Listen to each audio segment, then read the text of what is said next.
सामूहिक हर तरीके के आरोप लगाना भारतीय जनता पार्टी का एक चरित्र बन गया है। अध्यक्ष महोदय, वो कहते हैं ना, अभी इन्होंने कहा, प्रदीप जी ने, चोर मचाए शोर। जिस मुद्दे को लेकर उल्टे चोर कोतवाल को डांटे, वो अलग कहानी है। जो विषय को लेकर ये सड़क पर हैं, सदन पर तांडव कर रहे हैं, और आप जिस तरीके से सदन के सामने ये लोग अपना प्रदर्शन कर रहे थे, उसमें भी जो आपने सहनशीलता दिखाई है, शायद मुझे लगता है कि कोई और होता तो इतना सब्र ना कर पाता। इसलिए अब तो समझ में नहीं आ रहा है कि मैं अपनी बातों को कहां से शुरू करूं। इनके 5 साल के, हर एक साल के 365 दिन के काले दिन का हर एक दिन की बातों को इनके सामने रखूं, या फिर इस भयानक वैश्विक महामारी में हर चीज ज्यों का त्यों, जहां का तहां रुक जाने के परिस्थिति में भी राज्य सरकार ने जो अपनी उपलब्धियां हासिल की, उन बातों को रखूं। अध्यक्ष महोदय, चलिए छोड़ते हैं उनकी बातों को, क्योंकि आज वो सदन में भी नहीं है, और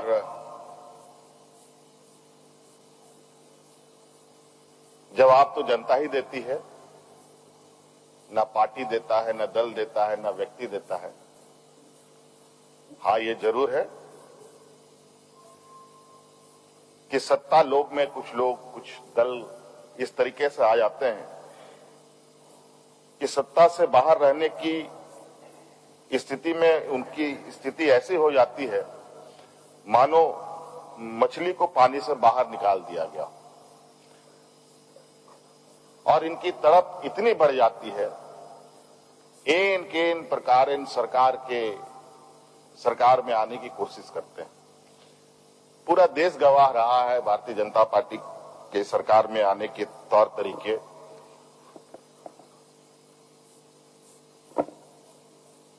और धीरे धीरे अध्यक्ष महोदय देखेंगे कि जिस तरीके से लोकतंत्र को इन लोगों ने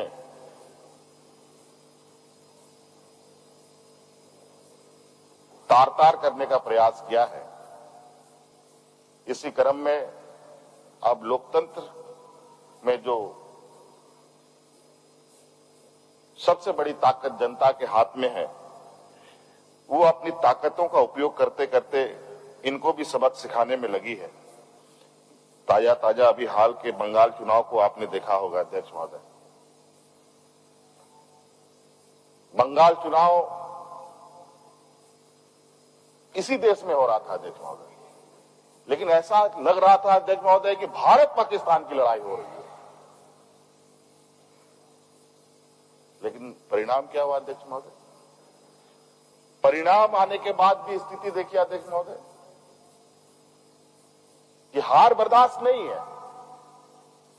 इन केन प्रकार गैर भाजपा शासित राज्यों को परेशान करना।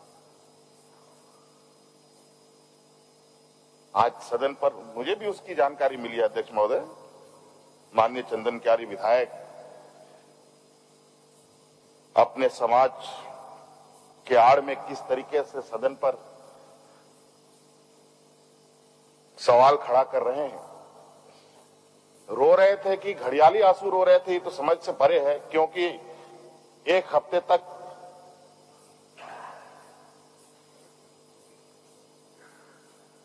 जय श्री राम का नारा लगाते लगाते इनकी गले की हालत ही ऐसी बन गई थी कि वो आम भाषा भी उनको आपको लगे कि रुआंसू भाषा है अध्यक्ष महोदय। लेकिन खैर, इनका काम विपक्ष में जो है वो भी मुझे लगता है अध्यक्ष महोदय सही तरीके से नहीं कर पा रहे। विपक्ष की भी एक भूमिका है अध्यक्ष महोदय। हम लोगों ने भी पूरे 5 साल विपक्ष में बिताए अध्यक्ष महोदय, और कभी भी हमारे सदस्य ने टेबल पर महिला कर्मी को उठाकर कुर्सियां नहीं छीनी थी अध्यक्ष महोदय।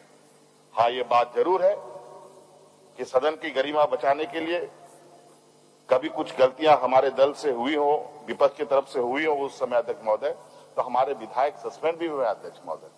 लेकिन आपने इस बार ऐसा कुछ नहीं किया। ये आपका बड़प्पन है अध्यक्ष महोदय, और इसी का ये गलत फायदा ये लोग आज उठा रहे हैं अध्यक्ष महोदय। अध्यक्ष महोदय, हमारी सरकार ने विगत लॉकडाउन में राज्य की जनता की सेवा घर के अंदर से भी किया, घर के बाहर रह करके भी किया। कई हमारे मंत्री, हमारे नेतागण सड़कों पर उतरकर लॉकडाउन में अपने लोगों को बचाने के काम में लगे। कई लोग हमारे बीच में आज नहीं है अध्यक्ष महोदय। हाजी हुसैन अंसारी साहब हमारे बीच नहीं है। एक जीता जगता आधे रास्ते से वापस आए जगन्नाथ महतो जी अध्यक्ष महोदय, जिनको मना करते करते कि आप अभी कोरोना में बाहर ना निकले, लेकिन जनता की बात है, कहां हम रह सकते हैं। ये आज सत्ता पक्ष के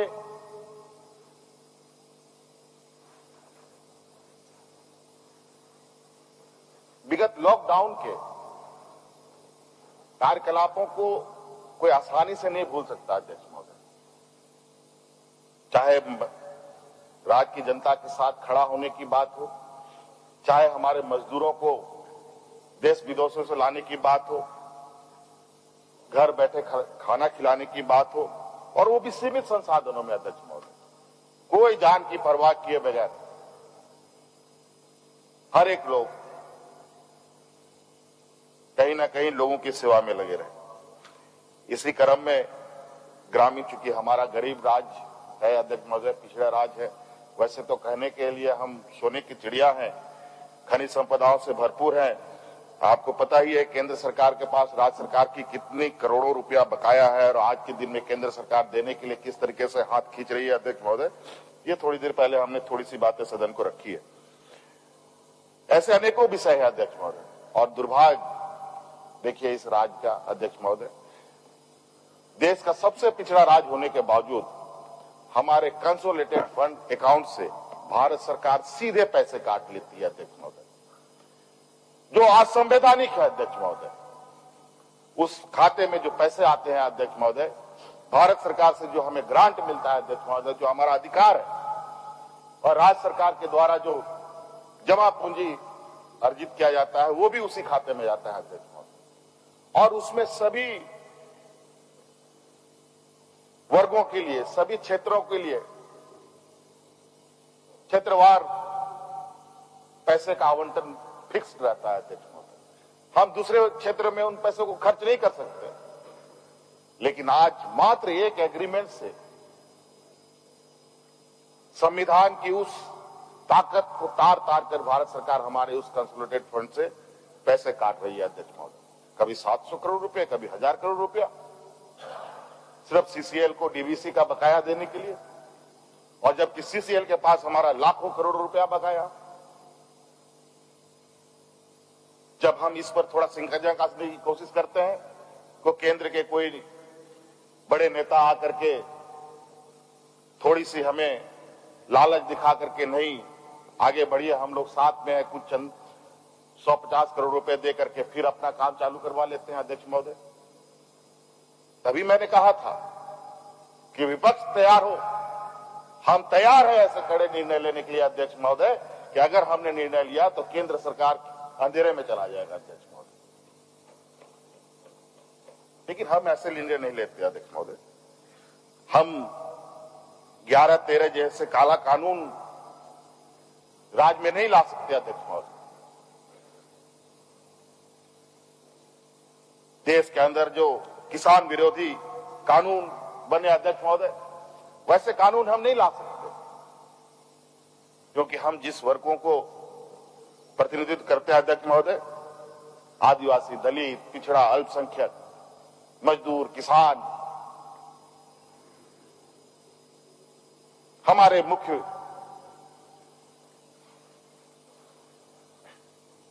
बिंदु में रहते हैं अध्यक्ष महोदय। और इसी क्रम में अध्यक्ष महोदय अभी हम लोगों ने जो कुछ बदलाव किए हैं अध्यक्ष महोदय, अभी सदन में नियोजन नीति को लेकर के भी बातें शोर शराबी हुई। अध्यक्ष महोदय, नियोजन नीति में भाषा को समाहित करना क्या गैर कानूनी है? क्या भाषा हमारी संस्कृति नहीं है?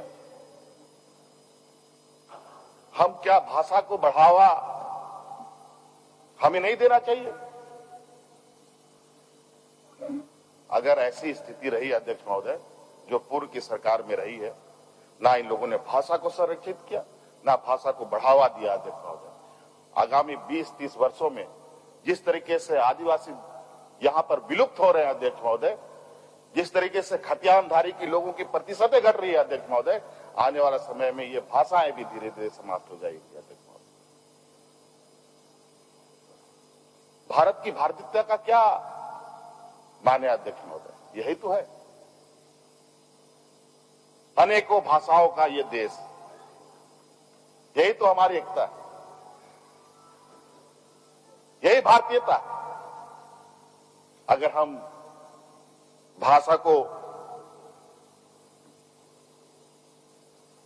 संरक्षित कर रहे हैं अध्यक्ष महोदय, तो ये हमें गर्व है अध्यक्ष महोदय।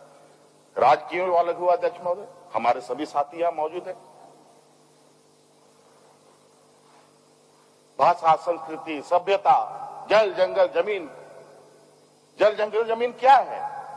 ये भी सभ्यता है, ये भी भाषा है, क्योंकि जंगलों में आदिवासी रहते हैं, पहाड़ियां रहते हैं, अनेकों जनजातियां रहती हैं। तो आज इसे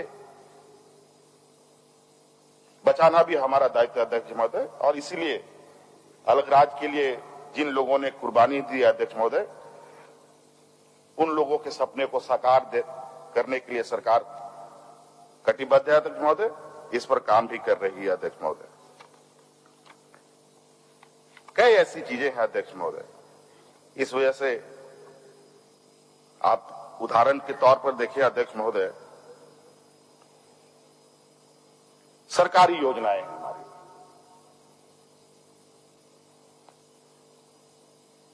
इसमें बहुत सारी ऐसी योजनाएं हैं अध्यक्ष महोदय। एक उदाहरण के तौर पर एक वृद्धा पेंशन की बात करें, वृद्धा पेंशन किनको मिलेगा अध्यक्ष महोदय इस राज्य में?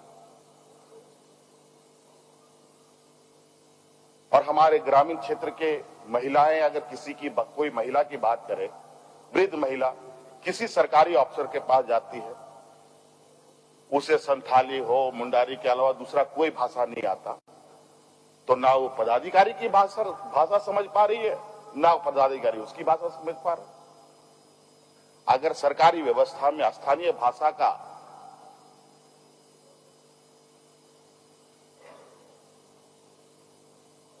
दबदबा बढ़े, स्थानीय भाषा का वजूद स्थापित हो, तो अध्यक्ष महोदय मुझे लगता है सरकारी कार्यों में जो सरकारी लाभ जिनके लिए सरकार बनती है अध्यक्ष महोदय, उनको सबसे अधिक लाभ मिलेगा अध्यक्ष महोदय, अगर स्थानीय भाषा को अगर हम लोगों ने आगे बढ़ाया तो अध्यक्ष महोदय।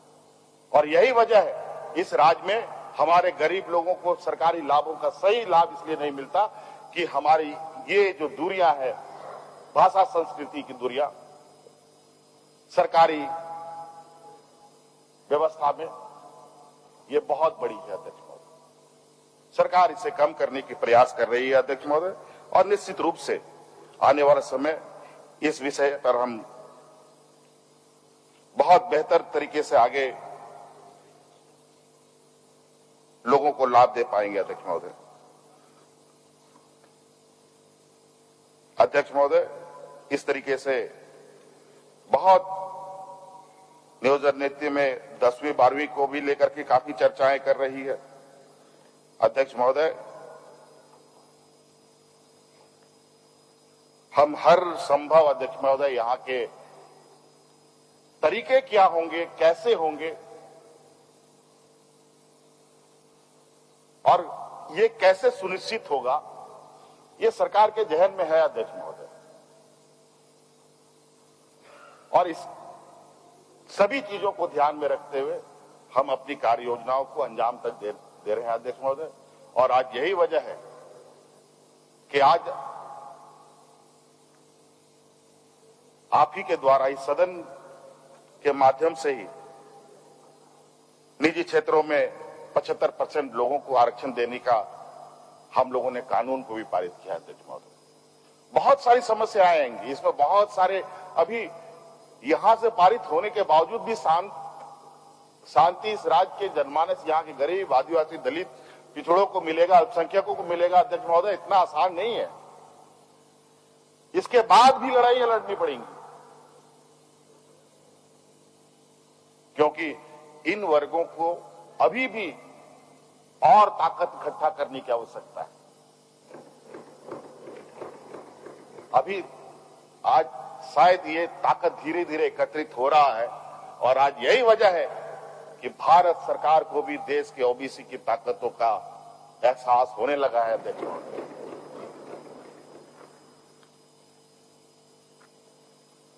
तो आज धीरे धीरे देश का दलित, पिछड़ा, अल्पसंख्यक, ओबीसी अपनी जगह बना रहा है अध्यक्ष महोदय, और ये अब रुकने वाला नहीं है अध्यक्ष महोदय। अध्यक्ष महोदय, आपको मालूम होगा अध्यक्ष महोदय, ये राज्य कुपोषण को भी लेकर काफी बदनाम है अध्यक्ष महोदय। 5 साल क्या हुआ पता नहीं, आज 43% से अधिक बच्चे लगभग हमारे कुपोषित थे अध्यक्ष महोदय।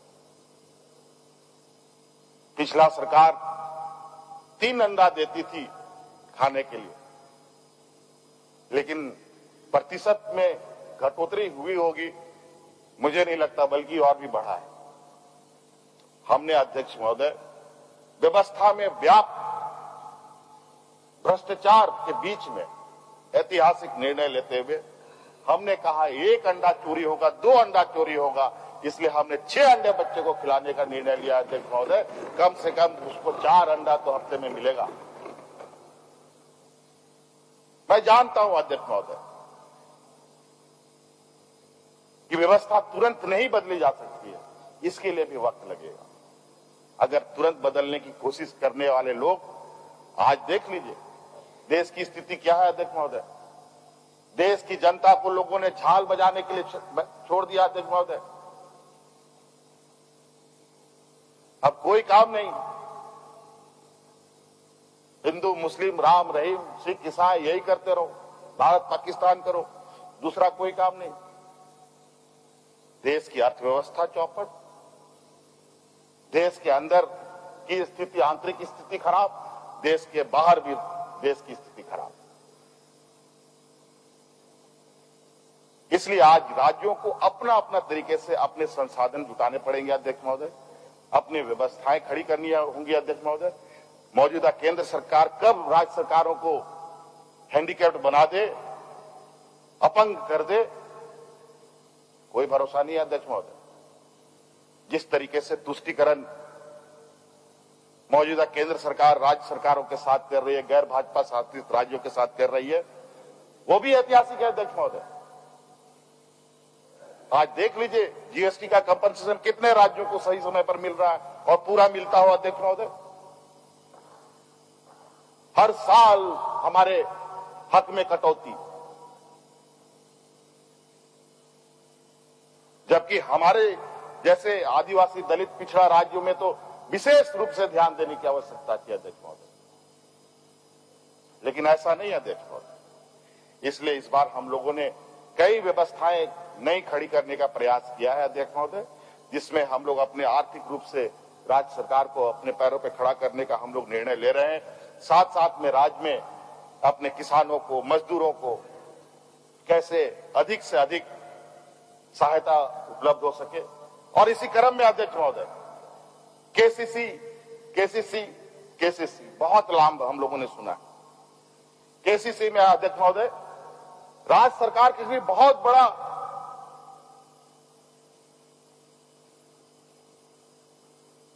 बजट का प्रावधान है अध्यक्ष महोदय।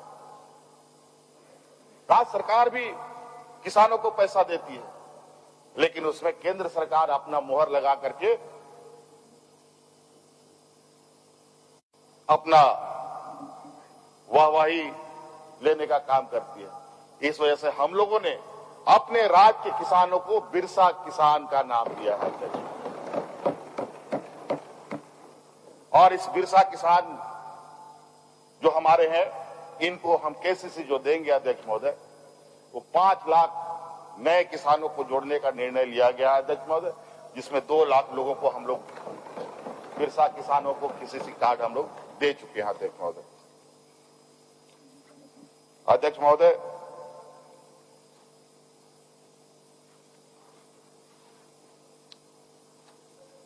हमारा ग्रामीण लगभग 80% हमारा ग्रामीण क्षेत्र है इस राज्य में, और ग्रामीण व्यवस्था में परंपरा रूप से अध्यक्ष महोदय हमारे पास ऐसे संसाधनें रही हैं, अगर हम लोग थोड़ा प्रमोट करते तो आज ग्रामीण अपने पैरों पर मजबूती से खड़े होते अध्यक्ष महोदय।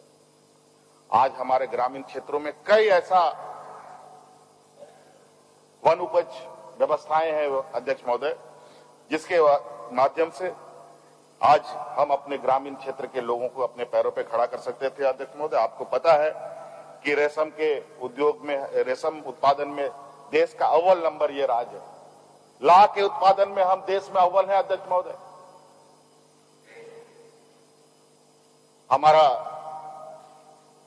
कई ऐसे वन उपज है अध्यक्ष महोदय, जिसके माध्यम से लोगों को हम लोग उनकी आय में वृद्धि कर सकते थे अध्यक्ष महोदय, लेकिन विगत 20 वर्षों में कभी भी उन विषयों पर कभी काम नहीं हुआ अध्यक्ष महोदय।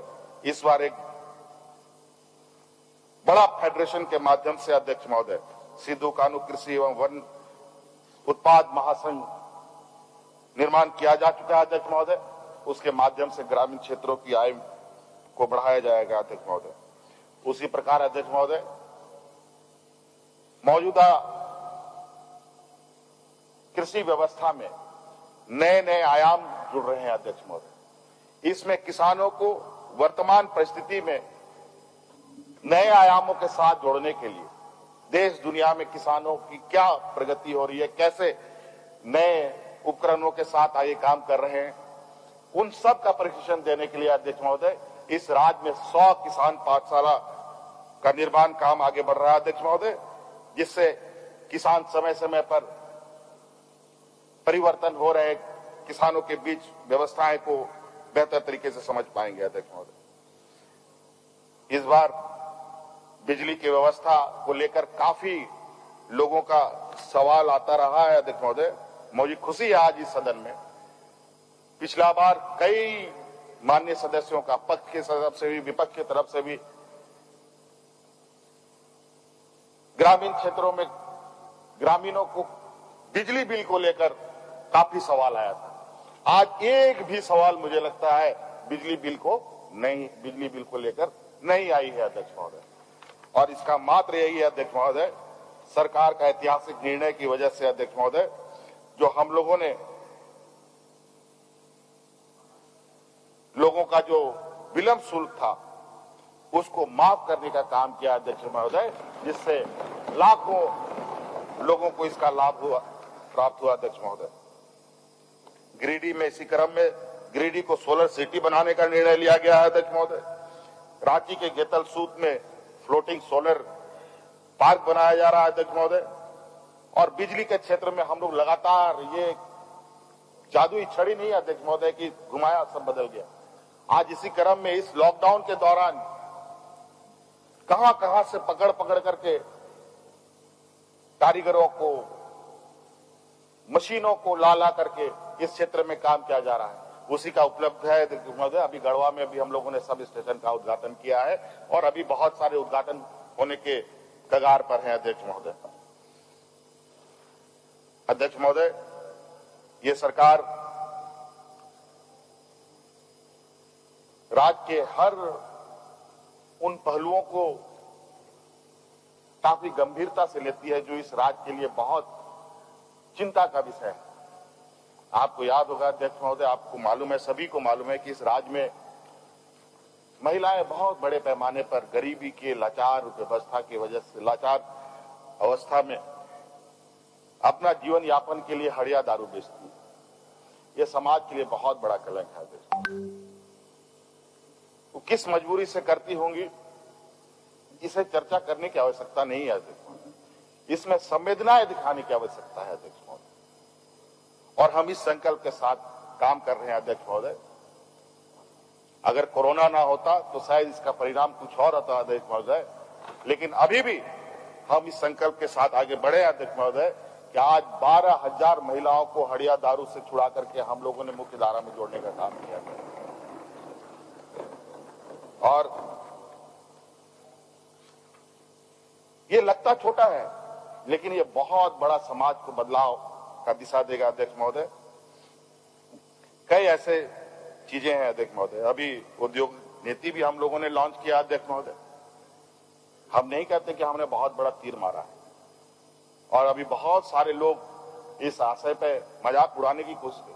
कुछ लोगों ने कार्य मंत्रालय में भी इस विषय को रखा था कि औद्योगिक नीति पर चर्चा हो, तो हमने कहा कि नहीं, अभी औद्योगिक नीति पर आप चर्चा ना करें। अभी हमने इसको लॉन्च किया और मैं काफी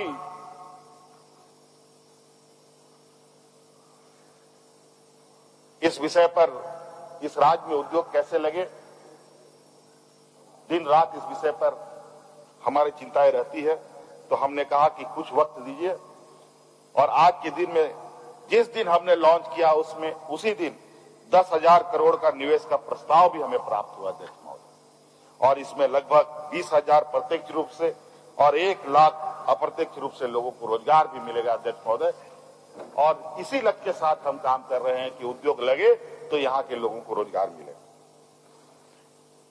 अध्यक्ष महोदय, बार बार ये सबके जुबान में आता है कि राज्य गरीब पिछड़ा है।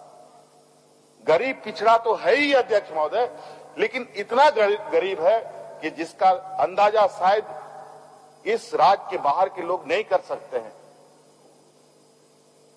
इतना गरीब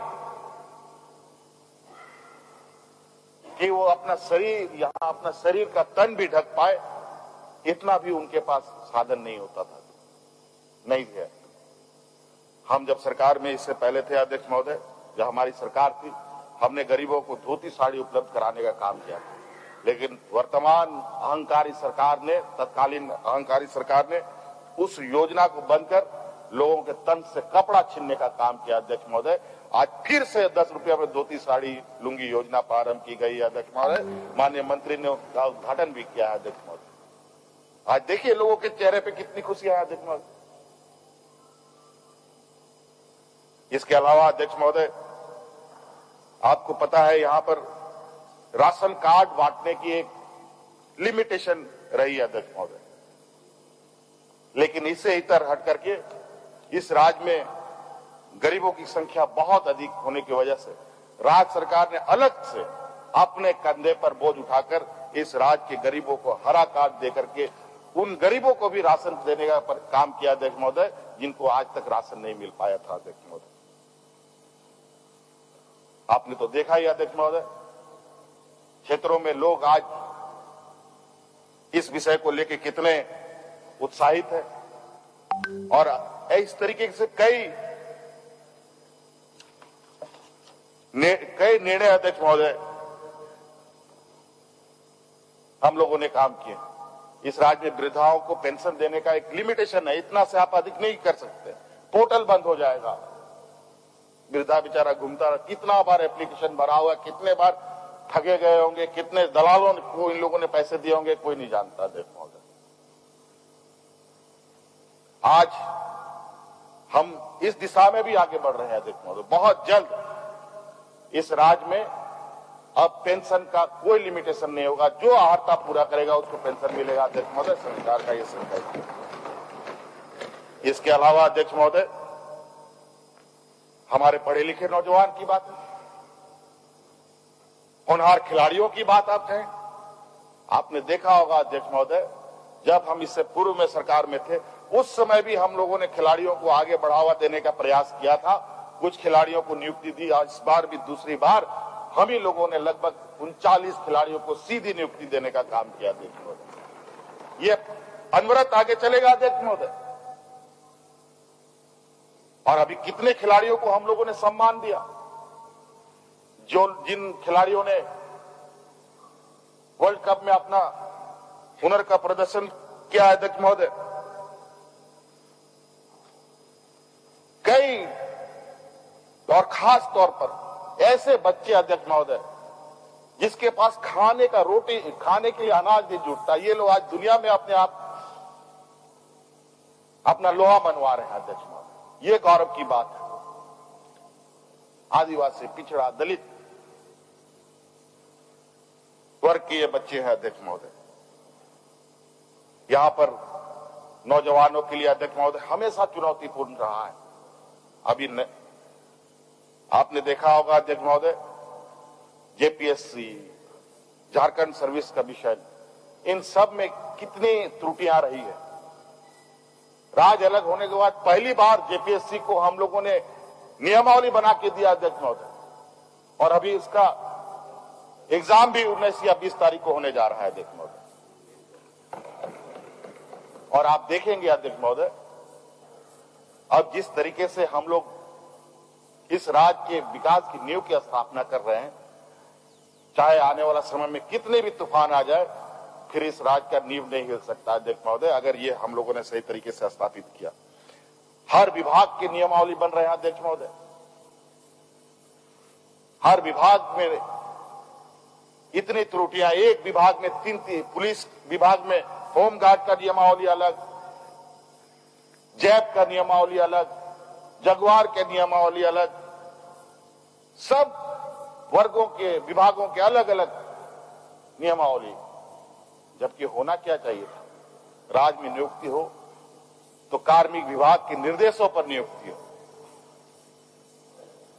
उनके नियमावली के आधार पर कार्मिक विभाग से वेटेज प्राप्त नियमावली से हो। लेकिन विभागों ने अपने अपने तरीके से कर रखे। पहले भी नियुक्तियों में भाषाओं को अंकित किया गया था अध्यक्ष महोदय, लेकिन अंक जोड़ने के मामले में बिल्कुल 1 नंबर 2 नंबर कहां से स्थानीय नौजवान पास करेगा स्थानीय भाषा लेकर।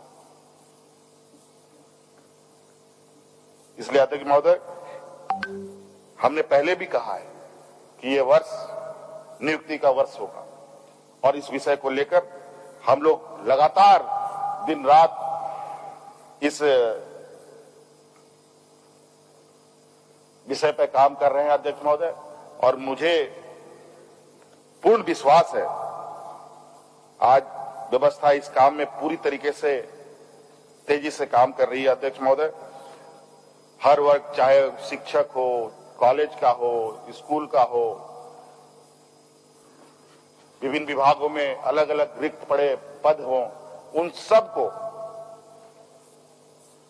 जेपीएससी में उनकी नियुक्ति के लिए आवेदन भेजे जा रहे हैं अध्यक्ष महोदय। अब शुरू हुई है। अब मुझे लगता है कि महीने भर के बाद लगातार नियुक्ति का कार्यक्रम प्रारंभ होगा अध्यक्ष महोदय, और मुझे लगता है कि यहाँ के नौजवान बड़े पैमाने पर इसका लाभ भी ले सकते हैं। इसके अलावा जो ग्रामीण क्षेत्र के नौजवान हैं, उनके लिए भी अध्यक्ष महोदय, ऐसा नहीं है कि अध्यक्ष महोदय सिर्फ पढ़ने लिखने वाले, सभी वर्ग के नौजवानों के लिए हम लोगों ने रोजगार के आयाम खोल रखे हैं अध्यक्ष महोदय। आपको मालूम होगा अध्यक्ष महोदय, मुख्यमंत्री रोजगार सृजन कार्यक्रम के तहत ग्रामीण क्षेत्र में जो नौजवान है, वो चाहता है कि हम ट्रैक्टर लेकर के अपना रोजगार सृजन करें। ट्रैक्टर देने का है अध्यक्ष महोदय, स्कॉर्पियो देने का है अध्यक्ष महोदय, टेंट हाउस देने का है, और भी 100% 1 रुपया नहीं लगना है अध्यक्ष महोदय। 50% का अनुदान और 50% का सरकार उसका जिम्मा ले रही है अध्यक्ष महोदय। बस आपको जाकर के आवेदन करना है। एसटी, एससी, ओबीसी और अल्पसंख्यक वर्गों के लिए। तो ऐसे कई चीजें हैं अध्यक्ष महोदय। मुझे लगता है अध्यक्ष महोदय, मैं तो शायद अभी बहुत सारी चीजें हैं जो बताना संभव नहीं है, समय भी काफी हो चुका है। मैं चाहूंगा अध्यक्ष महोदय कि आज सदन के इस समापन में छोटा सत्र था, लगभग 103 अल्पसूचित, 203 तारांकित, 82 अतारांकित प्रश्न सहित 388 प्रश्न स्वीकृत हुए हैं और विनियोग विधेयक सहित कुल 8 विधेयक पारित हुए हैं। काफी शोर शराबे के बीच आपने इस सदन को आखिरी पड़ाव तक पहुंचाया। आपका बहुत बहुत आभार प्रकट करते हुए यहां उपस्थित हमारे सभी मान्य सदस्यगण को, आप सभी को और राज्यवासियों को इस समापन समारोह के इस अंतिम समय में आने वाले हमारे राज्य में जो त्योहार हैं, गणेश चतुर्थी, कर्मा सहित सरहदीय नवरात्र की अग्रिम बधाई देता हूं और इन्हीं बातों के साथ अपनी बातों को समाप्त करता हूं। सबको जय हिंद, जय झारखंड, जोहार। माननीय सदस्यगण, पंचम झारखंड विधानसभा के 6ठम मानसून सत्र जो दिनांक 3 सितंबर 2021 से प्रारंभ होकर आज दिनांक 9 सितंबर 2021 को समाप्त हो रहा है। इस सत्र के कुल 5 बैठकें हुई। दिनांक 3 सितंबर 2021 को माननीय राज्यपाल महोदय द्वारा प्रख्यापित एक